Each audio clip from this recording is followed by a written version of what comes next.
എല്ലാവർക്കും നമസ്കാരം. Entrance crash കോഴ്സിലെ കെമിസ്ട്രി സബ്ജക്റ്റിൻ്റെ സൊല്യൂഷൻസ് എന്ന് പറയുന്ന ടോപ്പിക്കാണ് നമ്മൾ ഇന്ന് ഡിസ്കസ് ചെയ്യാൻ പോകുന്നത്.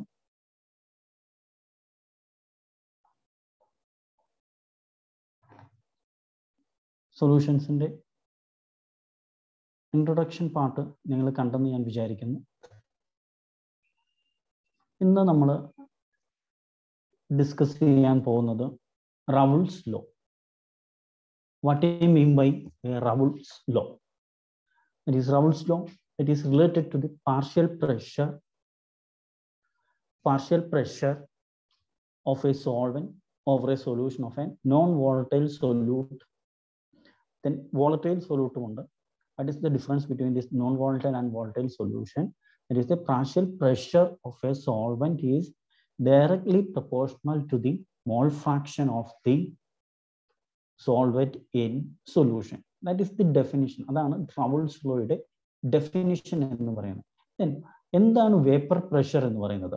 നമുക്കറിയാം, at a constant temperature the pressure exerted by a liquid on its surface when they are in equilibrium. നമുക്കറിയാം, ഒരു സോൾവെന്റ് എടുത്തു അതിനകത്തേക്ക് pressure, that is evaporation takes place. അപ്പോൾ ഒരു ലിക്വിഡ് വേപ്പർ ഉണ്ടാകുന്നു. ആ വേപ്പർ അതിൻ്റെ സർഫസും തമ്മിലുള്ള ഇക്വിലിബ്രിയം ഫോം ചെയ്യുമ്പോൾ അത് എക്സൈറ്റ് ചെയ്യുന്ന പ്രഷറിനെയാണ് നമ്മൾ എന്ന് പറയുന്നത് വേപ്പർ പ്രഷർ എന്ന് പറയുന്നത്. സോ അപ്പോൾ വേപ്പർ പ്രഷർ അനുസരിച്ച് ഒരു സൊല്യൂഷന്റെ P solution is equal to chi solvent into P solvent. That is where chi is the mole fraction and P is the mole fraction and P is the partial pressure. The pressure, then we can divide the Raoult's law into two cases. That is Raoult's law for non-volatile solute and Raoult's law for a volatile solute. Then what is Raoult's law for a non-volatile solute? What happens? The vapor pressure of a solution containing a non-volatile solute at a given temperature is equal to the product of vapor pressure of pure solvent and in small fraction. Pure solvent, that is P or PA stands for is equal to PA0 into XA. In general, we can say that adding a non-volatile solute to a solvent, the vapor pressure of the solution also gets lowered. And that is the case of non-volatile solute. Then what is for a volatile solute? നമുക്കറിയാം, സോല്യൂട്ടും സോൾവെന്റും കൂടെ വരുമ്പോഴാണ് ഒരു solution form ചെയ്യുന്നത്. ഒരു volatile solute ആണെങ്കിൽ for a solution of volatile liquid the partial pressure of any component constant temperature is equal to vapour pressure of pure component multiply mole fraction of the component in the solution. അതായത് P A എന്ന് പറയുന്നത് PA0 into A and PB is equal to PB0 into X. Your P total is a sum of PA plus PB. That is the case of here is a vapor phase. Or liquid is a solute is there, A and B, two solute is there. Then is a vapor AB, that is in the vapor. Volatile liquid A and B in a container. Because they are both volatile, they would both particles of A and B in vapor phase, and vapor particle of both AB exert a partial pressure which contribute to the total pressure of the solution. അതുകൊണ്ടാണ് P total is equal to PA plus PB എന്ന് നമ്മൾ പറയുന്നത്. So PA is equal to A into PA0. Then VA എന്ന് പറയുന്നത് what is PA0 vapor pressure of pure component A. X എന്ന് പറയുന്നത് അതിന്റെ മോൾ fraction. PA എന്ന് vapor pressure of A in mixture. Similarly, PB എന്ന് പറയുന്നത് XB into PB0. So Raoult's law എന്ന് പറയുന്നത് P total എന്ന് പറയുന്നത് PA plus PB or is equal to XA into PA0 plus XA into PB0. That is the case of Raoult's law. Then ഇനി next നമ്മൾ കാണാൻ പോകുന്നത് എന്താണ് Raoult's lawയുടെ importance. ഇത് നമുക്കറിയാം, Raoult's law ആ ഒരു രണ്ട് ഇക്വേഷൻ ബേസ് ചെയ്താണ് മെയിൻലി നമുക്ക് ക്വസ്റ്റ്യൻസ് ഒക്കെ വരുന്നത്. അപ്പോൾ എന്താണ് അതിൻ്റെ ആ ഒരു ഇക്വേഷൻ നിങ്ങൾ ഓർത്തിരിക്കുക. P ടോട്ടലോ ഓരോന്നിനെ PA0 PB0 ആ രണ്ട് ഇക്വേഷൻ നിങ്ങൾ ഒന്ന് ഓർത്തിരിക്കാൻ പ്രത്യേകം ശ്രദ്ധിക്കുക. അതിൻ്റെ ഡെഫിനിഷൻ ഒന്നും ഓർത്തിരിക്കണമെന്നില്ല, നിങ്ങൾ പഠിക്കുമ്പോൾ ഈ ഇക്വേഷൻസ് മാത്രം ഓർത്തിരിക്കുക.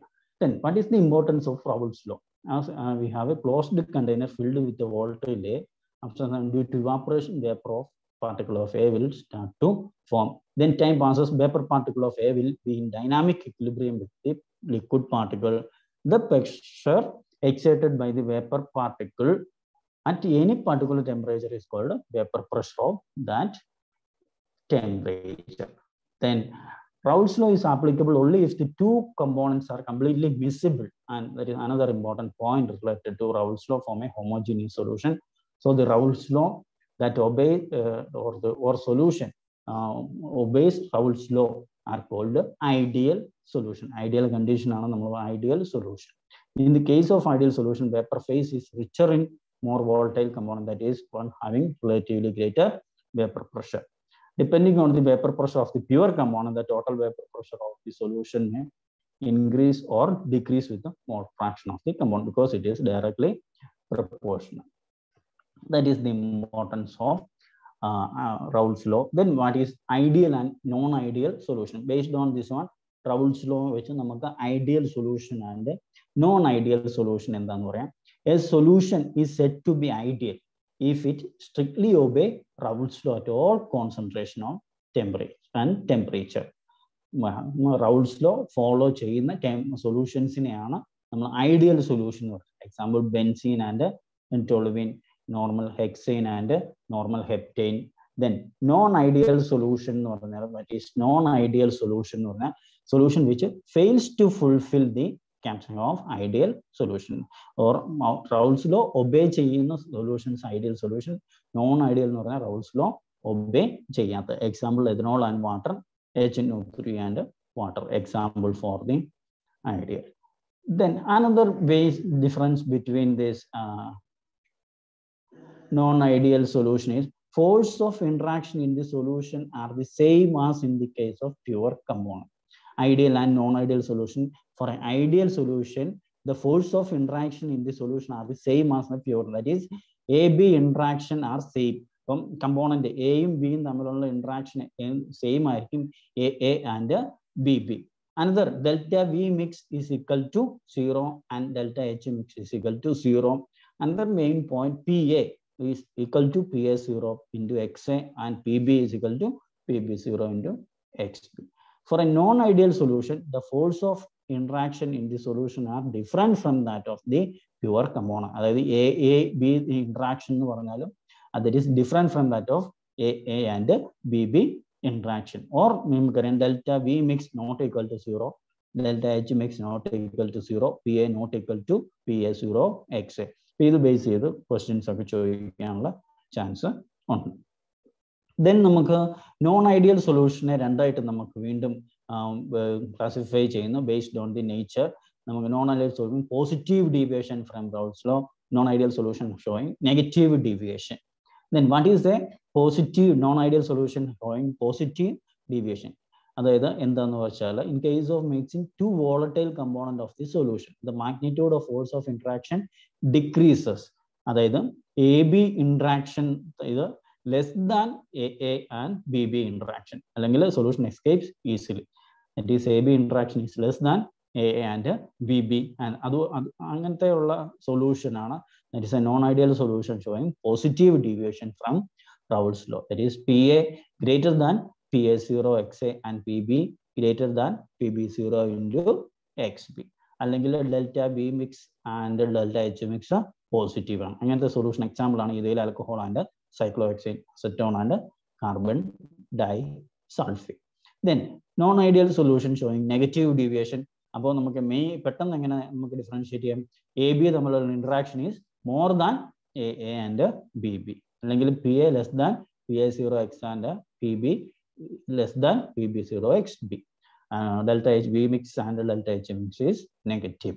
With which application level questions is so you portion ortho. That is another positive and comparison of positive and negative deviation. Then these are some examples for examples because question which one shows positive deviation, which one shows negative deviation. Chloroform ethanol cyclohexane മറ്റേ easily interaction കുറവ് തമ്മിലുള്ള interaction കുറവ് ഏത് സൊല്യൂഷനാണ് അത് പെട്ടെന്ന് നമുക്ക് അങ്ങനെ identify ചെയ്യാൻ പറ്റും. That is positive interaction. That is negative interaction എന്ന് പറഞ്ഞാൽ chloroform CH6 shows negative interaction. That is all about Raoult's law. Thank you.